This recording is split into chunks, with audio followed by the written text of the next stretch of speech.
Hey guys, welcome to my channel, or welcome back. I'm Jamie and this is Plant Me here.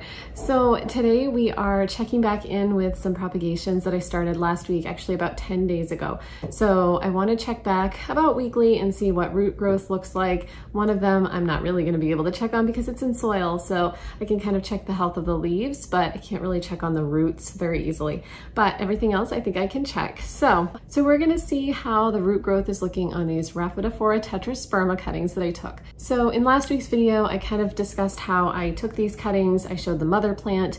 I showed how I did each of the propagation methods. So today we're checking the week-long progress on which propagation method might be best for this particular plant. So I have had really good luck propagating my Monstera deliciosa in water. However, I haven't really tried it in any other medium. So because this plant looks so similar and has a similar kind of node system, like the aerial roots that come out, I thought it would do really well in the same propagation method that I've tried with the Monstera deliciosa.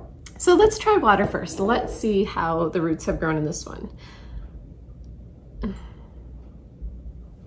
So they haven't.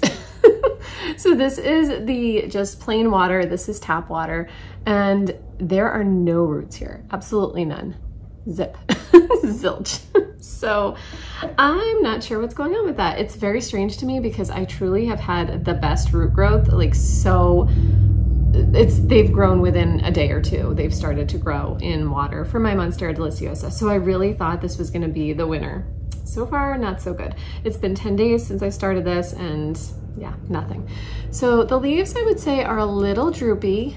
They're not quite as healthy as I would like to see them. They're not super droopy, but I may actually change this water out for some filtered water. I have filtered water in my refrigerator, so I may just switch that out and see how it goes. So let's take a look at the soil propagation next. Like I said, we can't really look at the roots because I don't want to dig this guy up every week and check the roots, but we'll take a look at the leaves. I would say these leaves are definitely droopier than I would like. This one is anyway. This one's a little on the droopy side too. This one looks okay. So I've been keeping the soil pretty moist, and I have no idea if there are any roots growing under there, but the plant itself isn't looking as healthy as I would like it to look. Next up, let's check the perlite, because this is the method that I hadn't tried yet, and I'm really interested to see if there are any roots growing. So we're just gonna pull this out of here. I have not checked this one. So here's the one that I planted in the perlite. That's the aerial root that it had, and I'm not really sure. I don't see anything else here coming out.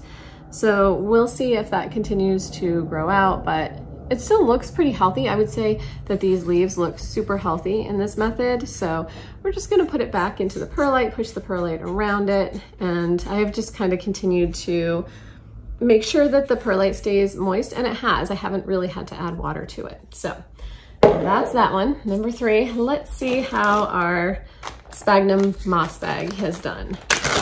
I haven't opened this one in a week. Whoa, interesting. So here's a root that's growing like crazy on this one. This root wasn't even in the sphagnum moss. This was kind of like up in the air. So very, very interesting. This is the only root that I've seen, like an actual root coming out.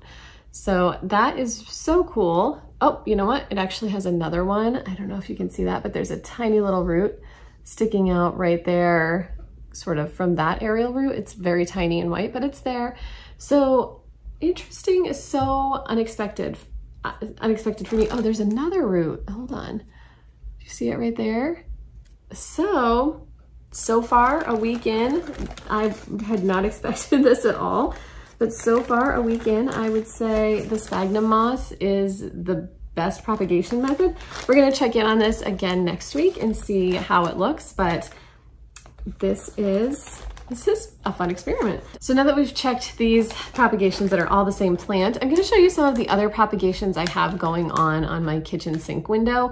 I have a good size window in my kitchen, and I have quite a few. I call it my propagation window because I have so many different cuttings that I've taken, and they're in all different sorts of propagations. So let's go take a look at those.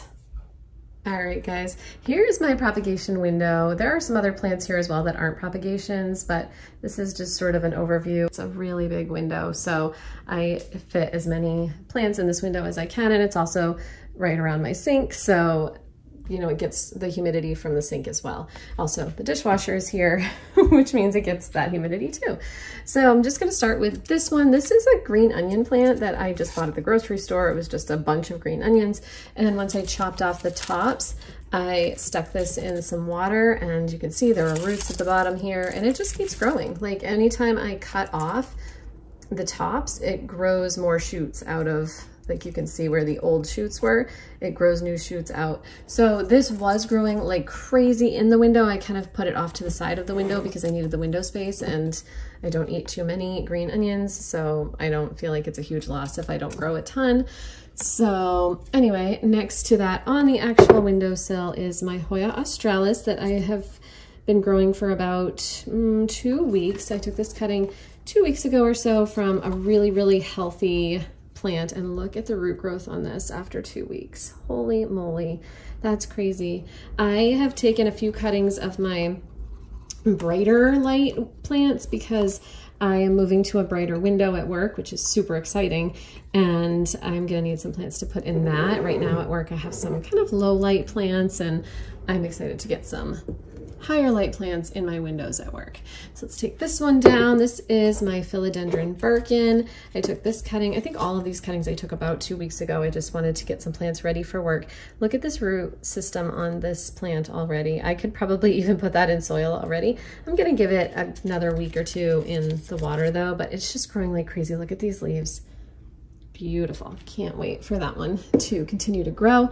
So here on the counter, I have a watermelon peperomia. This one I just stuck in soil to propagate it, but it seems to be doing really well. These leaves were a little bit droopy when I first got them in there. The mother plant is not doing super well, which is why I took the propagation. I wanted to make sure it continued to thrive. So these leaves, I just love the variegation on these leaves. Peperomia are it's kind of a mixed bag for me. Some are easy for me to take care of, some not so much, but this one seems to be pretty easy for me to care for.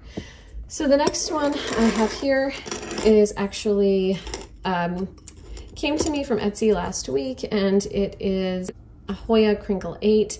This one actually came with a little root system, so I put it into soil to allow it to keep growing. So it's not really a propagation of mine, but I'm keeping it in this window to let it get more acclimated before I move it to wherever I'm gonna move it to. Next up, I have my Hoya curtisii that I got from the same shop on Etsy. This one had a very small root system, so I wasn't sure how it was gonna do when I potted it in soil.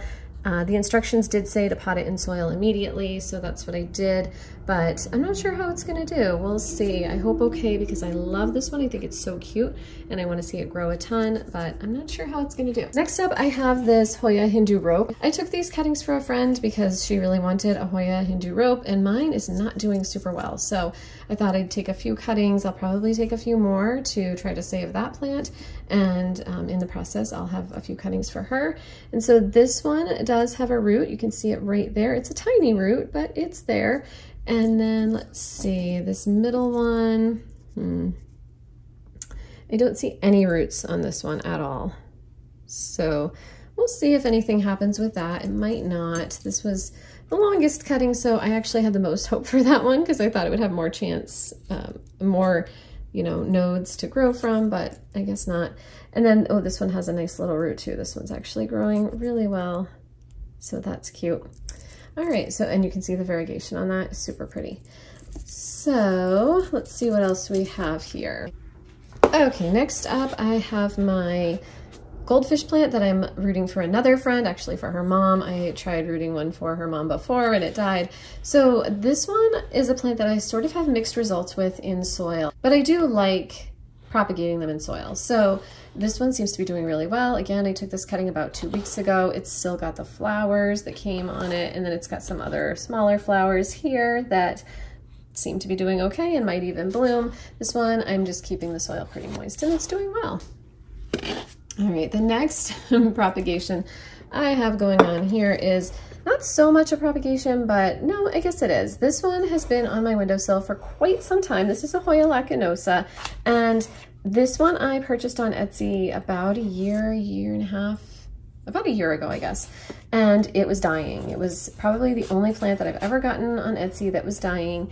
Some of these leaves even don't look wonderful, but I chopped off the healthiest part and immediately put it in water to propagate, and it survived. So this is sort of the surviving plant from that cutting that I took.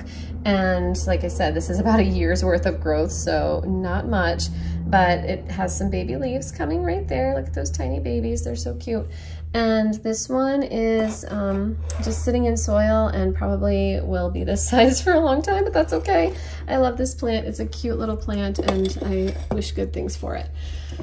All right, so the last plant on the windowsill is a brand new one. This is a Hoya Bella, and this one seems to be doing really well. This is another one that I purchased on Etsy, and it came looking just this healthy. It was just a root ball, so I put it right into soil, and it seems to be doing really well. I love this one too. I can't wait to see what it does, and it's just got like this really, really long piece right here, so. Super cute. Hoya Bella, actually the listing said Hoya Lanceolata Bella, so maybe that's what that is. But the very last thing I have over here by my kitchen window is this avocado plant that my mom actually started. So it's been in water for about a year now, and you can see it's healthy. Like, I'm kind of afraid to move it to soil because it's so healthy and is growing little baby leaves. I mean, these bottom leaves are not looking great, but it's growing babies, so I don't really want to move it out of the window. So anyway, there's my little propagation window. It's a little dark, obviously, a little backlit from the light. My Madagascar palm, a philodendron that I got recently. So just kind of a mixture of plants here, but a lot of my propagations. All right, guys, that is it for this week's check-in. I will check in again next week. We'll go through the updates in the roots for my Rhaphidophora Tetrasperma and maybe show a couple of other little places in my house with plants. So thanks so much for coming along with me and checking out these propagations. If you like what you see, please consider hitting that subscribe button, and I will see you in the next video. Bye-bye.